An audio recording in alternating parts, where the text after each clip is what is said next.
Okay. What a beautiful night. What a beautiful night. So, hey, first of all, before we get started, I have to thank each and every one of you for coming all the way here to Greece to celebrate this special occasion with us. You've invested a lot of time, certainly invested a lot of money, and I'm absolutely blown away of the support that you're giving Madison and JT. And all I can say is that we are so blessed to have each of you guys in our lives. So thank you very much. Thank you. So listen, I think anytime you have a big occasion like this, it gives you a chance to sort of reflect back on the journey of what brought us here, what made it possible, right? And I can promise you that none of this would be possible if it wasn't for my beautiful wife, Larissa. So 30 years ago, we started in her parents' basement with nothing, but maybe an agreement or an understanding that I'd try to go off and build a career and make enough money to support the family, and she would stay at home and raise our beautiful daughters and turn them into healthy, happy, successful adults. And I think you can tell by the two beautiful girls that I have here tonight that she certainly did her job. And I've had a blessed career, and I can promise you that it wouldn't have been possible without the support that she's given me. So, honey, thank you for making this night possible.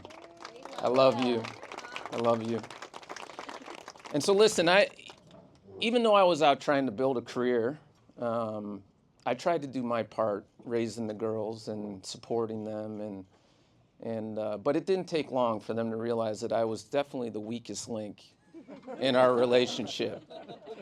And to a lesser degree with Mackenzie, and then when Madison came along, she mastered taking advantage of her old man. And it was all good because I liked the attention, and it allowed me to spend time with them. And so when I was home and it was time to go to bed, or they would wake me up in the middle of the night, they'd show up at my side of the bed because they wouldn't dare go to Larissa's. And it was at those moments that I would always tell the girls, I'd be like, girls are better than boys. That is true. And I believe that to this day, by the way. And it was kind of my way of just getting them ready for the real world and what was going to come at them. But we were always trying to, I think just raise fearless, strong, independent women. And I am so proud of both of you guys. So incredibly proud. But tonight's about Madison and JT. We'll talk about Mackenzie and Kate in a couple months. And, Madison, she's a special person. And I think about her growing up. And when I was a kid, to say I was a challenging kid would be like a compliment.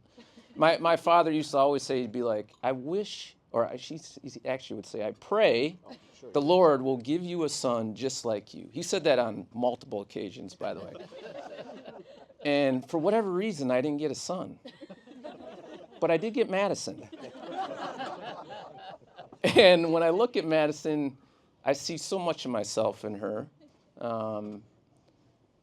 And there's a lot of things that we're alike, but there's so many things that she's better at, and we're different. And and I remember early on that, in terms of raising a fearless, strong, independent woman, she checked all those boxes very early. And I remember a time we were in Dallas, Texas at a rodeo. She was 6 or 7, and she realized there was a competition it was a sheep riding competition for kids. She was hell-bent on joining this competition. And me being the father that could never say no, I signed her up.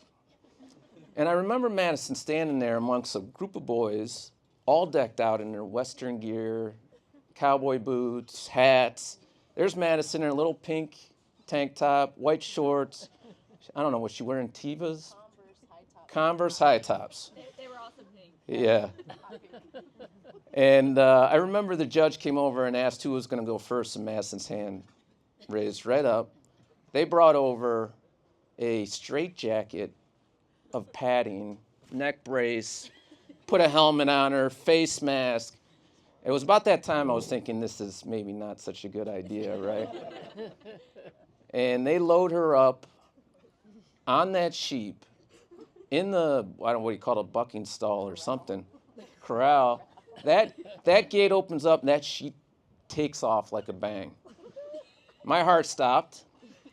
She was holding on for dear life. By the time that sheep got to the center of the ring, it let off a buck, and Madison went like 10 feet in the air, fell on her back, and wasn't moving.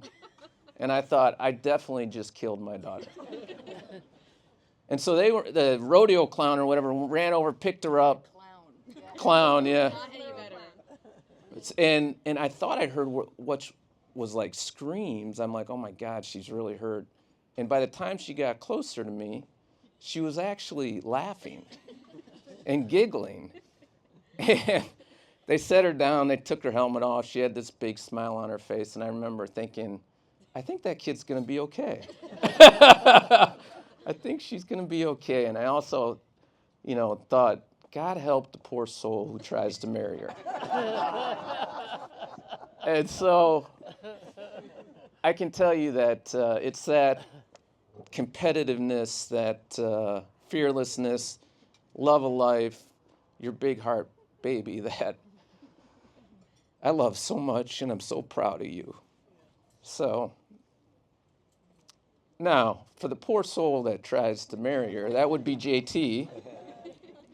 And, I got to tell you, somebody at work the other day said to me that, are you upset that your daughter's going to be marrying this guy? And it actually kind of took me back, because I can't think of a better person to be with my daughter than you, JT. And I've said this before. I mean, JT's been part of our family for a long time. Why do I always get emotional about this?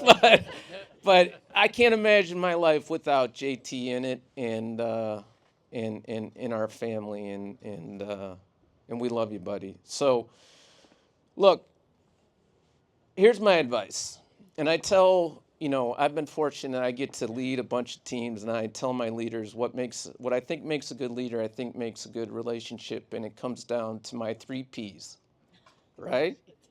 My 3 P's. The first P is patience. You have to have patience, because not everything's going to go your way. Shit's going to happen. Sorry, Jonathan. And so you got to have patience. And if you have patience, you can normally work your way through just about every issue. And the second P is you have to have perseverance, right? You can never give up, right? So when things really get bad, you can never give up, because there's always something you can do. There's always something you can do to mitigate the situation. And most importantly, you can never give up on each other, okay? And the third P, and I'm probably the most important, is you got to have passion, right?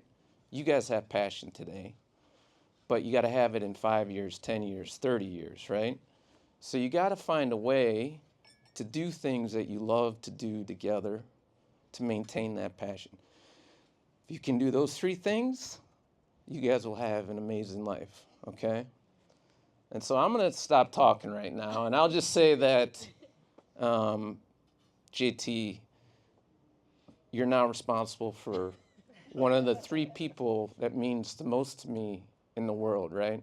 So you know the massive expectations and responsibility that comes with that.